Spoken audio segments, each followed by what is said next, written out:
Stop scrolling. You think you've seen every great modern sci-fi movie? Think again. There are 13 masterpieces hiding on your streaming apps right now that you've probably walked straight past, and honestly, that's a crime. Welcome back to ReelRanks. Today we're ranking the modern sci-fi epics the world completely ignored. And trust me, you'll want to stick around for number 1, a $185 million masterpiece that earned some of the best reviews of the decade and still flopped so hard it nearly erased its own franchise. Let's fix that. Kicking things off at number 13, Archive. This 2020 British sci-fi dropped on streaming and practically vanished into the void. The setup? It's 2038 and a scientist is secretly building a humanoid robot in a remote facility. He isn't doing it for progress, and he isn't doing it for profit. He's doing it for love, trying to recreate his dead wife. Think Ex Machina meets her, but with a third-act twist you absolutely won't see coming. Archive is cold and quiet, which is exactly why mainstream audiences skipped it. But if you pay attention, it delivers one of the most emotionally devastating endings in modern cinema. The cinematography is stunning, and the question it asks, how far would you go for someone you lost, hits harder than any blockbuster explosion. It's smart, haunting, and genuinely brilliant. At number 12, Vesper. And this one genuinely makes me angry that more people haven't seen it. What is this? Seeds. Make them fertile, so we never starve again. Set in a future where Earth's ecosystems have completely collapsed, only a privileged class lives inside sealed citadels, while the rest of humanity scrapes by in a dying world outside. The story follows Vesper, a teenage girl with a rare gift for biological engineering, trying to survive, protect her paralyzed father, and find a way into a better life. The visuals are unlike anything else in modern sci-fi. Biopunk aesthetics, mutant forests, grotesque and beautiful in equal measure. The creature and plant design alone is some of the most creative work I've seen in years. Think of female-led Children of Men, but stranger, more alien, more original. Vesper is art house sci-fi at its most ambitious. It deserves 10 times the audience it got, genuinely. At number 11, Midnight Special. That's remarkable. I know where they're going. I think you're a weapon.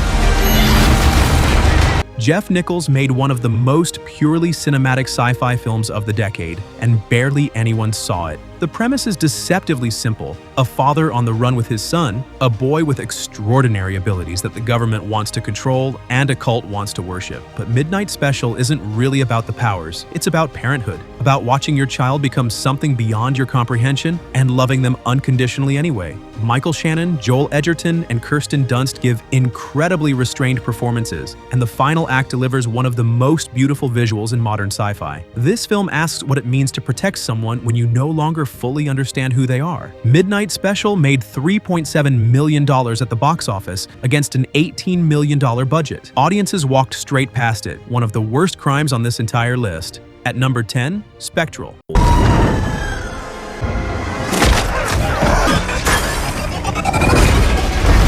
I know what you're thinking. Spectral on a masterpieces list? Hear me out. Netflix buried this movie, critics dismissed it, and most audiences skipped it because of the generic-looking thumbnail. The premise is simple but incredibly effective. US soldiers in a war zone begin encountering enemies that are invisible, intangible, and almost impossible to kill. A DARPA scientist is brought in and what he discovers is genuinely clever. These entities are explained using real Bose-Einstein condensate physics, not made-up nonsense. Actual theoretical physics turned into a monster movie. Spectral isn't trying to be 2001, a space odyssey. It's a fast-paced sci-fi action thriller with creative monster design and much smarter writing than people expected. Think Black Hawk Down with ghost physics. It's been sitting on Netflix for years, and most people have probably scrolled right past it. Don't judge this one by the poster. Seriously, watch it. At number 9, Palm Springs. I know, a time loop rom-com on a sci-fi masterpieces list sounds weird, but Palm Springs does something genuinely brilliant with the Groundhog Day concept.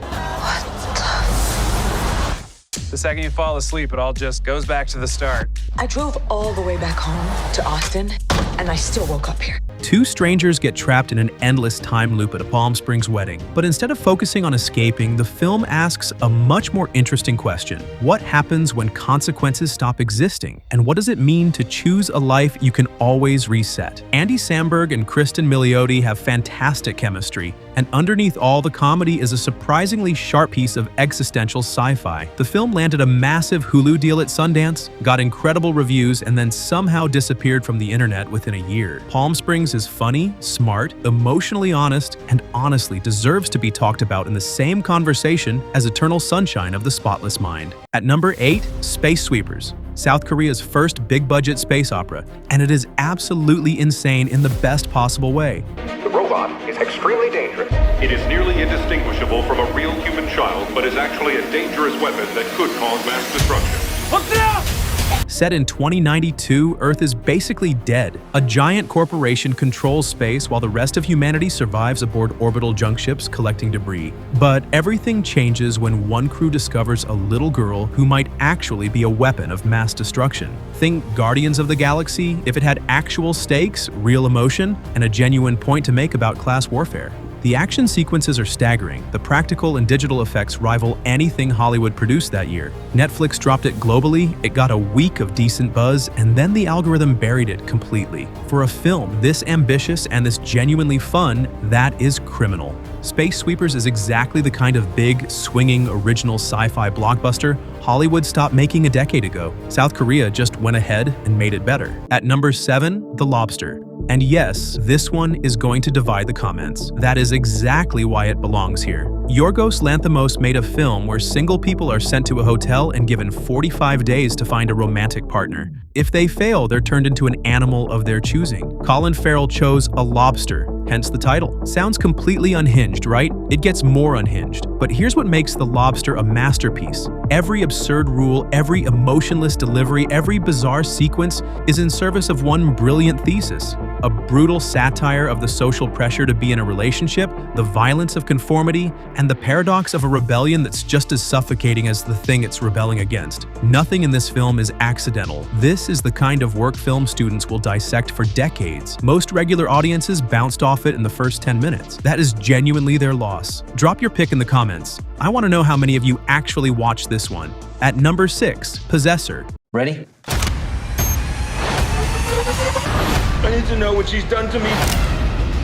It's become a danger. Brandon Cronenberg, yes, David's son, made one of the most disturbing and visually inventive sci-fi films of the last decade, and most of you have absolutely no idea it exists. The premise? An elite corporate assassin uses brain implant technology to take over other people's bodies, commit the murder, then exit, leaving the host to take the blame. But on her latest assignment, she starts losing control. The line between her identity and her hosts begins to dissolve. Possessor is not comfortable viewing. It is visceral, brutal, and genuinely unsettling in ways mainstream sci-fi never dares. The body horror is extreme and deliberate, but underneath the violence is a genuinely profound exploration of identity, dissociation, and what it means to inhabit a self. Andrea Riseborough gives one of the most underrated performances of the entire decade in this film. It was made for $4 million. It looks like it cost 20 times that. If you can stomach the intensity, and I mean that literally, Possessor is essential viewing. At number 5, Ad Astra.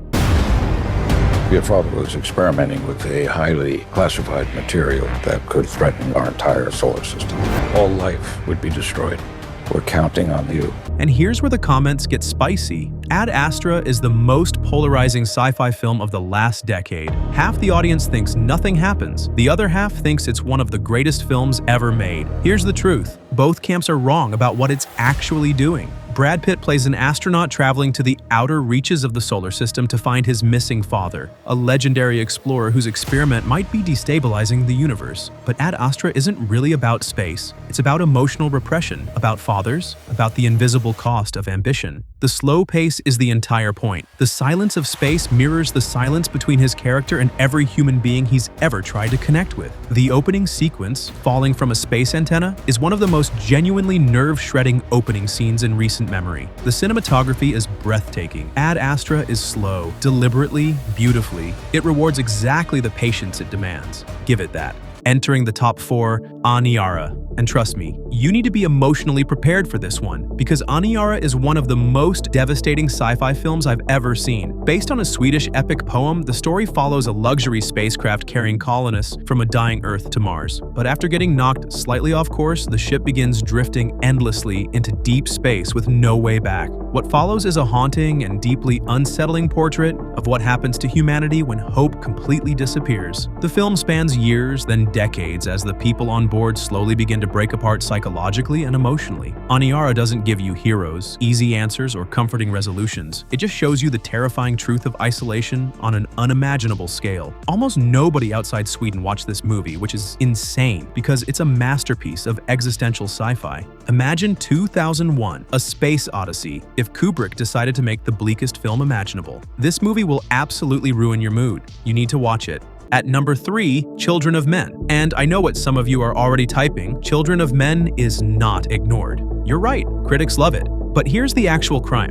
Most people have only seen it once. And Children of Men is a film that demands 3 viewings to fully grasp what Alfonso Cuarón actually built. Your baby is the miracle the whole world has been waiting for.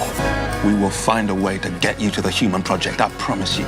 Set in 2027, a world where humanity has been infertile for 18 years, a disillusioned bureaucrat tasked with protecting the only pregnant woman on Earth. The long takes, the sound design, the world building quietly happening in the background of every single frame. None of it is accidental. The car attack sequence and the Bexhill battle are still the greatest single-take action sequences ever filmed. That is not hyperbole.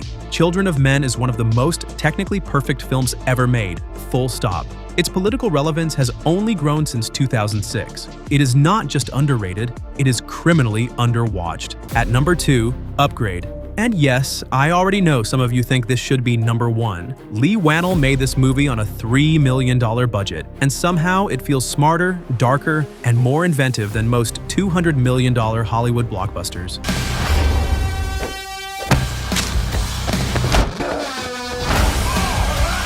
Logan Marshall Green plays Gray Trace, a man left paralyzed after a brutal attack that kills his wife. A tech billionaire offers him an experimental AI chip called STEM that restores his body, but STEM can also take control, and that's where the movie becomes insane. The action sequences are incredibly creative because Gray is basically trapped inside his own body while the AI fights for him. It's like Venom, but actually dark and terrifying. Upgrade starts as a revenge thriller, slowly turns into horror, and then delivers one of the best endings in modern sci-fi. It made just $13 million worldwide, despite fantastic reviews, and somehow still flew under the radar. Original sci-fi this good should not be this invisible. And at number 1, if you watch only one film from this entire list, make it this one. Blade Runner 2049. Denis Villeneuve, the man behind Arrival and Dune, made one of the most visually stunning, philosophically profound, and emotionally devastating sci-fi films in the history of cinema. And it bombed. $150 million production budget, $80 million in marketing. It grossed $259 million worldwide and was declared a disappointment. That is not just a crime. That is civilization failing itself. Ryan Gosling as K, a replicant Blade Runner, hunting down his own kind, slowly unraveling a mystery that makes him question whether his memories, his existence, and his sense of self are real. Roger Deakins won his first Oscar ever for the cinematography on this film. Every single frame is a painting. The Hans Zimmer score is one of the greatest in the genre. The 163-minute runtime does not drag for a single second. Blade Runner 2049 is not a great sci-fi film. It is one of the greatest films ever made. That is the list. 13 modern sci-fi masterpieces the world completely ignored. And honestly, every one of these films deserved a much bigger audience than it got. Now I want to hear from you. Which movie shocked you the most? And which ranking are you still angry about? Let me know in the comments because I read all of them. And if you discovered even one new film today, hit subscribe. We cover hidden gems like these every single week. Thanks for watching, happy binging, and I'll see you in the next one.